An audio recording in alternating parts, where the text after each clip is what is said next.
Here comes a lair for YellOw. And ForGG trying to hang in there as long as he possibly can with that scouting SCV, but unfortunately he's being chased off, and YellOw is being smart by keeping a couple of Zerglings at the choke. And I've seen a lot of Zerg go for that recently too. It's a very kind of recent phenomenon that Zerg do not want their opponents to go inside the main at all to see what kind of buildings they're throwing down. Smart strategy, as you can see, still has those Zerglings at the choke, and ForGG actually saw that time. He's going to try to sneak by, but YellOw's smart. He's keeping his Zerglings there anyway, as long as he possibly can. Evolution Chamber coming up for YellOw. Ooh, early Evolution Chamber usually means an Ultralist type of build is in the future. But of course, he could always start out with some Muta Harass and then transition into Ultras / Guardians if he can take control of the map like that. I'm not sure if Ultras would be the best idea in the world on this map. I mean, it's a lot like Outsider in the fact that most of the bases are kind of blocked off by mineral walls. It could be very, very annoying for some players, but let's see, the Spire coming up, so there is going to be some Muta Harass soon, at least attempted Muta Harass. Looks like ForGG is going to have all of his buildings up with plenty of time to spare. He has his ComSat coming up here too, so he's going to be able to scan all over the place, scanning the main, sees the Spire coming up, so he's going to know to throw down turrets, especially behind that natural expansion. That's going to be a big part, I think. I forget the Zerg I saw do this, but I saw a Zerg recently build a hatchery behind the minerals of one of the natural expansions, and the other player just didn't know how to deal with that at all. It was kind of a scary build. I think it might have been Killer. Yeah, it was definitely Killer, but I forget who he was going up against on this map, but it was very, very funny. Let's see what's going on here. Bunch of barracks coming up for ForGG now, and he's transitioning straight into science vessels, I think. He's building his factory. He's going to go straight for the starport and get out those science vessels to deal with whatever comes his way. Science vessels are so important versus a Zerg. You need them out there for an irradiate of a Mutalisk clump, and you need them out there to see those lurkers and to irradiate the defilers. So they're one of the most powerful units in the game, especially against this matchup. Okay, ForGG still going out. He notices that the troops are not on the way just yet for YellOw. Since YellOw threw down his third base so soon and he got it up and running, he's going to be a little bit behind with his Muta Harass, and ForGG is taking advantage of this time he has. Has a little bit of extra time to maybe start upgrades sooner, get a few more barracks down or something like that before he throws down turrets all over his bases.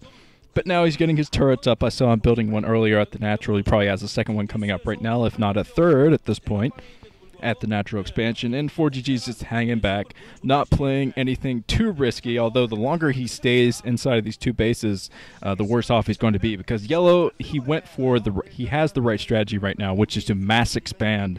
He is taking another gas at this point over below his 2 o'clock base.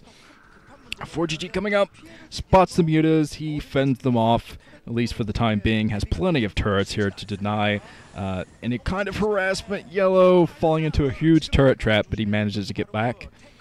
Oh, 2 evolution chambers coming up, so YellOw is going to play hardcore ultras in this game, I think. Going straight for his hive, so this is probably going to transition into Guardians, and then he's going to get out Ultras. This is a weird build from YellOw, especially on a map with limited mobility like this. He loses one of his mutas there, I think, if not 2. But ForGG has a good, strong game plan here. He's playing very defensive just because the longer you can stay in 2 bases as a Terran player, the more formidable a Terran ball of troops you can make. And then he's going to go out with the push as soon as he thinks he has enough medic marines to make it happen. Here's an unfortunate marine going down, but it's one of the few marines that YellOw has actually sniped in this game. He hasn't gotten a whole lot of damage done with those mutas, and that could end up costing him a lot since he's teching so fast, so quickly. So that could end up biting him in the arse. But let's see what ForGG is up to. He's going out with a lot of troops, a couple tanks, man, huge army from these 2 bases. 14cc, you can get a lot of yeah, 14cc is pretty awesome if you don't have to go up against a 9 pool, but now YellOw sees this. He is panicking. He's trying to kill as many troops as he can, throwing down even more sunken colonies. But he's got to get rid of these tanks, because with the tank in here, the sunken colonies aren't going to matter too much, and he needs time to set up his Ultralist Defiler type of build. I'm not sure if this was the best idea in the world for YellOw. I mean, he only has 3 gas at this point. He wants to get a 4th to support this kind of tech. But if he can keep ForGG from pushing the front with these tanks, the tanks are just going to cause so much damage and outrange all of the sunken colonies. So this is not looking good for YellOw. He's got to come up with some kind of game plan to get rid of those tanks.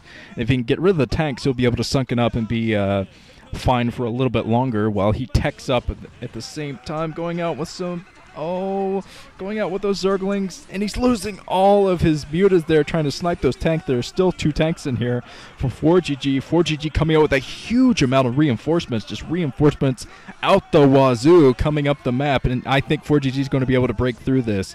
Fantastic game plan from ForGG. He loses his tank at the front, so he's going to have to rely on his medic marines, but I think he can do that. Taking down all of the mutas and all of these overlords up here blocking the supply. Even more mutas coming out, but being completely evaporated for YellOw. And it looks like this fast tech build just hasn't worked out for YellOw. Even though he's taking another base over the 10 o'clock, he's going to lose his natural and his main. I don't see how he can protect either of them, because he doesn't really have anything else out except for his mutas. But the mutas aren't going to last long against this many medic marines. Oh, YellOw. GG from the orange YellOw. You can see the fire in his eyes. He's like, I can't believe you were YellOw. Yeah. Okay, this has been Nuke. Let's move on to the second set.